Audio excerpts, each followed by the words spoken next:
Bismillah, alhamdulillah, va salatu vassalamu ala rasulillah. Serquyosh haqida savol beribdilar. Bu serquyoshni aytishlik hukmi nima? Bu O'zbekiston Respublikasining madhiyasi serquyosh degan narsa bu to'la shirkka to'la gap bu. Mutlaqo bu narsani aytishlik joiz emas. Bu aslida ichida shirk kalimalarini o'z ichiga olmagan taqdirda ham bunaqangi vatanparvarlik, millatchilik degan narsa o'z islomda yo'q. Bu hali O'zbekiston, Qirg'iziston degan millatchilik ekan. Mana ansorlar, muhojirlar degan gap Qur'onda kelgan aslida. Haqiqatda birlari muhojir, birlari ansor sahobalar. Lekin sahobalar mana shu ansorlik yoki muhojirlikni ro'kach qilib, men muhojirman, men ansorman deb bir guruh sahobalar talashib ketgan paytida Rasululloh sollallohu alayhi vasallam kelib, "Ma hadhihi da'va, da'val jahiliya, da'uha fa innaha muntina." Nimasi bu jahiliyat da'vosi deganlar? Men paloniyman deyish. Qo'yinglar bunaqangi sassiq da'volarni yig'ishtiringlar deganlar. Alloh islomni olib keldi bizga. So'zlarimizni bir qildi shu kalima bilan. Musulmonmi? Hamma aslida bir millat. Millati abikum Ibrohim. Alloh taolo oyatda aytgandek, otalaring Ibrohim millati bu degan. Har bir musulmon inson Ibrohim alayhisalom millatida. Men o'zbekman, meni alohida bir shiorim bor, madhiyam bor. Men qirg'izman, meni alohida shiorim, madhiyam bor. Men tojikman, alohida meni shiorim bor, madhiyam bor degan gap yo'q shariatda. Shuning uchun aytyapmizki, bu agarda bu narsa madhiya ichida shirk gaplardan xoli bo'lgan taqdirda ham nojoizdir bu narsa. Millatchilikka unday insondir bu. Shu millatchilik yo'lida urushgan inson, shu millatchilik yo'lida jon bergan insonni Rasululloh harom o'lim topdi deganlar. Man qatala tahta royatin ammiyya yad'u ila asabiyya aw yansura asabiyya mata mitatan jahiliyya. Kim ko'r-ko'rona bayroq ostida jang qilsa deganlar. Shuni tarafdori bo'lsa, jang qilish shuning tarafdori bo'lish degani. Har qanday suratda, she'r bilan bo'lsa ham, da'vat bilan bo'lsa ham, qurol bilan bo'lsa ham, har qanday suratda bir toifani tarafdori bo'lsa, ko'r-ko'rona bayroq ostida. Ya'ni shu qavmparastlik, millatchilik bayroq ostida jang qilsa, bir qavmparastlikka, millatchilikka chaqirsa, o'shanga g'alabasiga yordam bersa, o'lib qolsa jahiliyat o'limida o'lim topdi deganlar. U jahiliyatdagi mushriklarga o'xshab harom o'libdi degan. Shuning uchun takror aytyapmiz, bu ichidagi hali bu shirklardan tashqari. Aslida bu serquyosh degan madhiyaning ichi to'la shirk. Birinchi boshlangan kalimasi elga baxt najot deb boshlaydi. Bizga baxt najotni kim beradi? Alloh subhanahu va taolo beradi. Rasululloh sollallohu alayhi vasallamning so'zlari bizga asos. Har bir farzand tug'ilayotganda onasining qornidaligida yo'q, tug'ilmasidan hali unga shaqiyun aw sa'id, badbaxtmi, baxtlimi Alloh unga yozib qo'yadi. Vatan bizga baxt saodat bermaydi. Shu ta'siridan hozir ko'ryapmiz insonlarda bu iymon vatan bo'lib qolgan. Shu vatanni sotgan degan dom ostida musulmon insonni mutlaqo musulmon o'rnida ko'rishmaydilar. Vatan chunki ularning xudosi. Shu vatan yo'lida jamlanadi, shu vatan yo'lida ajraladi. Musulmon bo'lsa ham bu vatan xoini bu deydi. Musulmon emas bu deydi. O'zlariga keyin to'qima hadislarni hujjat qilib oladi, vatanni sevmoq iymondan degan. Shuni domlalar ularga halollab beradi keyin. Hadis deb. Shuni ma'lum qilib, da'vat qilib, targ'ib qilishadi. Rasululloh sollallohu alayhi vasallam men Makka ni yaxshi ko'raman deganlarni hujjat qilib, mana Rasululloh ham Makka ni yaxshi ko'rgan deydi. Xo'p, yaxshi ko'rgan, lekin Allohning yo'lida Rasululloh sollallohu alayhi vasallam shu yaxshi ko'rgan yurtlarini tashab chiqib ketdilar-ku. Rasululloh sollallohu alayhi vasallam ham unda vatan xoinimidilar? Rasululloh sollallohu alayhi vasallam mana shu Makka ga urush qilib keldilar-ku. Rasululloh vatan xoinimidilar? Rasululloh sollallohu alayhi vasallam Makka ga qarshi 13 yil Madinada nima qildilar? Urushdilar. Rasululloh vatan xoinimidi? Bu johilona mana shu e'tiqod, shunaqangi shirkka asoslangan madhiyalar bizning insonlar bilan shunday buzib tashlagan. Elga baxt najot bermaydi vatan, u tuproq u. Agar undagi insonlar kofir bo'lsa, bizga dorul harb deyiladi u. ya'ni biz bilan jang bo'layotgan o'lka deyiladi. Mana u O'zbekiston ekan u. Makka kim qurgan Ka'bani? Ibrohim alayhisalom qurgan. Avvalu baytin wudi'at fil ard. Rasululloh sollallohu alayhi vasallam hadisda aytganlaridek yer yuzida qo'yilgan Allohning birinchi uyi bo'ladi Makka. Ibrohim alayhisalomdek, Ismoil alayhisalomdek payg'ambarlar qurgan joy. Mana shu zotlar qurgan joyni ichiga gala kofirlar kirib olgan paytida Makka kofirlar diyori deb tan olindi. Bunda Rasululloh sollallohu alayhi vasallam hech Ibrohim alayhisalom qurgan ekan. Endi shunga qaramasdan shu o'lkaga hujum qilib kelamizmi? Ismoil alayhisalom qurgan ekan. Shunga qaramasdan shu o'lkani endi biz tashlab chiqib ketamizmi demagan. Ha bizda insonlar hozir otam buni musulmon bo'lgan, onam meni musulmon bo'lgan degan da'vo bilan, va meni ota bobom Imom Buxoriy bo'ladi, meni ota bobom Termiziy bo'ladi degan da'vo bilan mana shu vatanga, shu iloh darajasiga ko'tarib, shu yo'lida insonlar bilan birlashib, shu yo'lida insonlar bilan ajralyaptilar. Sen otang bobong kim bo'ladi? Ana Ibrohim alayhisalomni oldilarda. Iymon al-vala val-baro al-hubbu fillah val-bughdu fillah deyiladi. Awsaqul iymon. Iymon bag'ishlarning eng quvvatlisi. Alloh yo'lida birlashib yaxshi ko'riladi, Alloh yo'lida birlashib yomon ko'riladi. Vatan yo'lida emas. Elga baxt najot bermaydi vatan. Do'stlar, sen o'zing yo'ldosh mehribonmishsan. Qanday vatan yo'ldosh mehribon bo'ladi? Bu ma'iyat deyiladi arab tilida. Ya'ni inson bilan birgalik. Inson bilan yelka haligi insonga yordamchi bo'lish, insonni yordamini berishlik, insonni yonida turib berishlik, mana bu Allohning sifati ma'iyya. Qayerda bo'lsa ham bu bilan birga bo'lishlik, unga yordam berishlik yoki uni ko'rib turishlik, unga madad berishlik bu Allohning sifati bu. Allohning sifatini mana shu vatanga bu insonlar berib qo'yib, shuning uchun ham aytdikki, bularning xudosi shu vatan bo'ladi. Bu misollar, yana bunga to'lib yotdi ichida bu madhiyani ichida bunaqangi she'rlar, bunaqangi kufr gaplar. Ajdodlar ruhi bunga madadkor emish. Qanaqangi ajdodlar ruhi madadkor? Bu shirk bu. Payg'ambarimiz sollallohu alayhi vasallamning ham hatto ruhlari madadkor bo'lmaydi. Sening ajdoding kim? Seni ajdoding Imom Buxoriy bo'lsa, Imom Muslim bo'lsa, Imom Termiziy bo'lsa, mana shu narsadan insonlarni ogohlantirib umrini o'tkazgan ular, kitob yozgan shu yo'lida. Ajdodim madadkor bo'lmasdi demasin deb.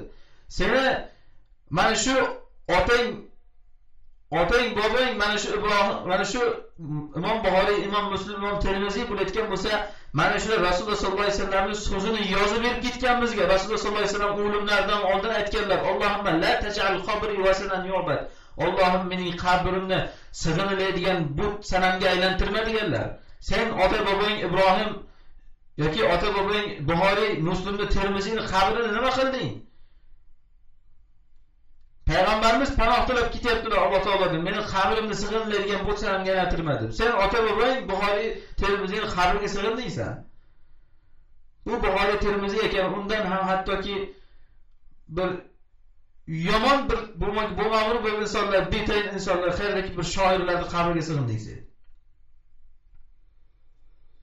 Bu Allohning rububiyatida shirk deyiladi.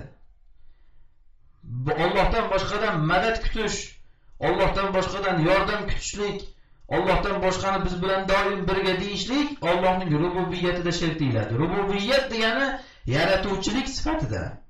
Chunki yaratuvchining ishi xolos bu, yordam berish, nusrat berish, g'alaba berish, birga bo'lish doimo yaratuvchining ishi bu. Shuning uchun mana biz musulmon bo'lib har namozda Fotiha surasini o'qiymiz. Bularga shu Fotiha surasida Alloh taolo bizga aytib qo'ymagan, o'rgatib, "Iyyaka na'budu va iyyaka nasta'in." Sengagina ibodat qilamiz va sendangina madad so'raymiz. Sen o'zing do'stlarga aytib berdi, u Allohga emas, vatanga nisbat beryapti shuni. Qur'onda Alloh taolo sengagina deb bizga o'rgatib qo'ygan. Iyyaka nasta'in degani faqat sendan degani. Arab tilida bu hasr uslubi, ya'ni shu cheklov uslubi deyiladi. Madad so'rashni faqatgina senga cheklaymiz degani. Iyyaka degani faqat sengagina ibodat qilganimizdek, faqat sendangina madad so'raymiz degani. Bular ibodatni ham, madadni ham Allohdan boshqaga berib olishdi bu. Musulmonchilikka mutlaqo teskari narsa, shirk bu, kufr bu. Mutlaqo aytish nojoiz. Bu madhiyani mutlaqo og'izga olmaydi. Endi kimdir aytadiki, sen kelib hamma narsani halol qilib o'rayotgansan-da, har narsani shirk deb o'rayotgansan, har narsani kufr deb o'rayotgansan, bu islom yengillik dini, Rasululloh yassiru va la tu'assiru deganlar, yengillatinglar, odamlarga qiylatmanglar degan gaplarni olib kelsa, sen botqoqqa botib ketganingdan keyin, hamma joying balchiq bo'layotgandan keyin ana shuni tozalash kerak-da, nima qilamiz boshqa? Sen bir tozalangan pokiza odam bo'lsa-ekan, tirnog'ingni arasidan kir izlamasdik biz. Botqoqqa botib ketgan bo'lgandan keyin iloji yo'q, shu odamning hamma joyini yomonlanadi. Sen sasib ketibsan, botqoqqa botib deylar. Yuzing ham qolmabdi, orqang ham qolmabdi, hamma joying loyga belanib bo'lib seni degani. Shuning uchun gapirilyapti bu gap. Bu tirnoq arasidan kir izlash emas, dinning asosi bu. Yoki kimlardir aytadiki, ha biz uni unaqa niyatda aytmayapmiz, shariatda unaqa niyatda aytmayapman degan gap ketmaydi. Mana Rasululloh sollallohu alayhi vasallam Tabuk g'azotiga chiqqan paytlarida bir guruh munofiqlar sahobalarni mazharlashdi. Mara'ayna misla qurra'ina haula'i arghabu butunan va la ajban 'inda al-liqa va la akzab al-sunan. Mana bu qorilardagi qorni katta yolg'onchi qo'rqoqlarni ko'rmaganmiz dedi. Sahobalarni qorilarni aybladi hali, Qur'on sunnati emas, islom emas, payg'ambar emas. Balki sahobalarni shunaqangi ayblashdi qorilarni. Lekin ana shu islomni ko'tarib yurgan insonlarni ayplash bu islomni ayplash edi. Endi hozirgi kunda insonlar to'g'ri islomni ta'na qilishga o'tib ketgan. Endi meni bu hadis keltirishdan maqsadim shuki, shunda bir odam shuni gapirgandi. Qolganlar ha qilib, vaha qilib mana shuni eshitib kulib o'tirishgandi. Alloh subhanahu va taolo shuni oyat tushirdi. Va in sa'altahum la yaquluna inna ma kunna nakhudu va nal'ab. Qul abillahi va ayatihi va rasulihi kuntum tastahzi'un la ta'tadiru qad kafartum ba'da imanikum. Ulardan so'rasangiz, nega bunaqa qilib sahobalarni mazhara qildinglar desangiz, aytishadiki, biz shunchaki hazillashgandik, bir shunchaki qizishib gapirib olibmiz deyshadi. Bir rivoyatda kelganki, innama kunna naqta'u bihi ana as-sabab. Shunchaki biz bu gaplarni gapirishda haligi safardagi yo'l mashaqqatini qilmoqchi edik. Ya'ni yo'l uzoqligidan haligi inson uxlab qolmasin deb yo'qda og'ziga kelgan gapni gapirib ketaveradi. Mana shunaqa deb gapirib ketgandik, biz qasd qilmagandik buni degan. Lekin Alloh subhanahu va taolo hammang deb oyat nozil qildi. Va la in sa'altahum, agar ulardan deb bitta shu gapni gapirgan emas, o'sha davladagi hammasidan so'rasangiz, biz shunchaki hazillashgandik, o'ynab kulishgandik biz degan. Ayting, Alloh bilan, oyatlar bilan, uning rasuli bilan hazillashasizlarmi? Uzr so'rab o'tirmanglar, iymondan keyin kofir bo'ldinglar degan. Mana Allohning so'zi, bu mening so'zim emas bu. Hazillashadigan odamlarga Alloh aytayapti. Yoki shunchaki biz eshitib o'tirgan ekanmiz, biz gapirmagan ekanmiz degan odamlarga Alloh aytayapti. Uzr so'rab o'tirmanglar, iymondan keyin kofir bo'ldinglar. To'g'ri, odam kofir qilib tug'maganda seni mana.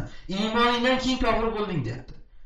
Sen musulmon bo'lgan bo'lishing mumkin, lekin shu ish bilan iymoningdan keyin kofir bo'lasan. Alloh aytgandek mana.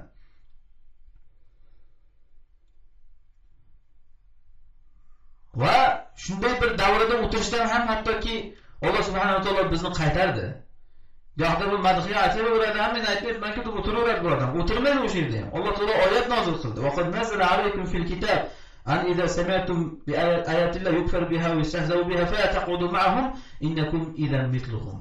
Alloh kitobda sizlarga oyat nozil qildiki, qayerda Allohning oyatlariga kofir bo'linayotgani yoki uni istehzo qilinayotganligini eshitsanglar, ular bilan o'tirmanglar, sizlar ularning misldek sizlar o'tirsanglar degan. Barobarsizlar, tamomiy degan. Qo'lni ko'ksiga qo'yib, mana shuni eshitib o'tiraverganlar ham mana shuni aytganlar bilan barobar degan mana. Inson har bir og'iz gap bilan nima bo'ladi deyishligi mumkin. Ertaga qabrga kirganingda bilasan mana shu bir og'iz gap bilan nima bo'lishligini. Rasululloh sollallohu alayhi vasallam hadisda aytib qo'yganlarki, inna rajula la yatakallamu bi kalimatin min sakhatillah la yuqilaha balan fayahmi biha fi nar jahannam 70 khalifa. Bir inson Allohning g'azabini keltiradigan bir og'iz gap gapiradi. Ha, bu nima qildi deydi. La yuqilaha balan, xayolini bir chekiga ham keltirmaydi. Nima qiladi shu gapni gapirsam deydi.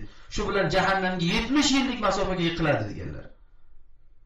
Mana shunaqangi hali nima bo'libdi bir og'iz degan gapi bilan jahannamga 70 yillik chuquriga yiqiladi deganlar. Hal yakubun nas ala wujuhihim aw ala manakhirihim illa hasaidu alsinatihim. Fakilatka ummuka ya Muaz deganlar. Onang seni yo'qotsin ey Muaz, odamlarni tili bilan jahannamga yuzi bilan yiqitgan narsa shu tili bo'lmay boshqa nima deganlar.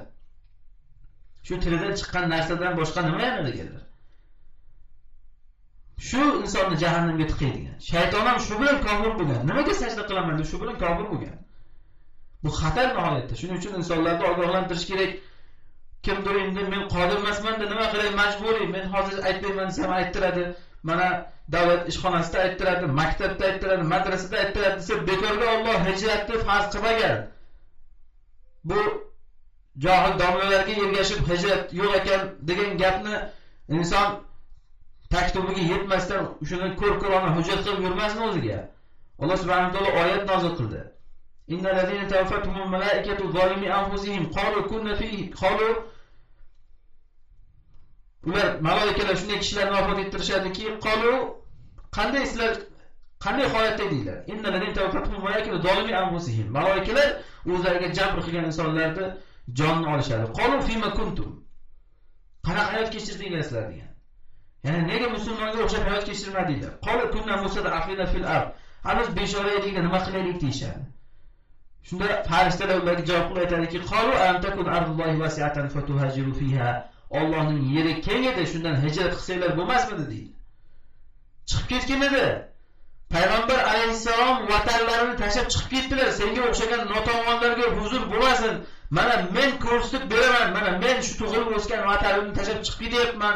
Mana shu Ibrohim alayhisalom barpo qilgan Ka'bani, Ismoil alayhisalom barpo qilgan Ka'bani, ona yurtni mana men tashlab chiqib ketyapman deb Rasululloh sollallohu alayhi vasallamda Alloh bizga shuni ko'rsatib berdi. Ana shunaqa notavonlar kelib, nimaga men vatangado bo'lib chiqib ketishligim kerak, vatanimni tashlab degan odamlar shuni hujjat qilmasligi uchun.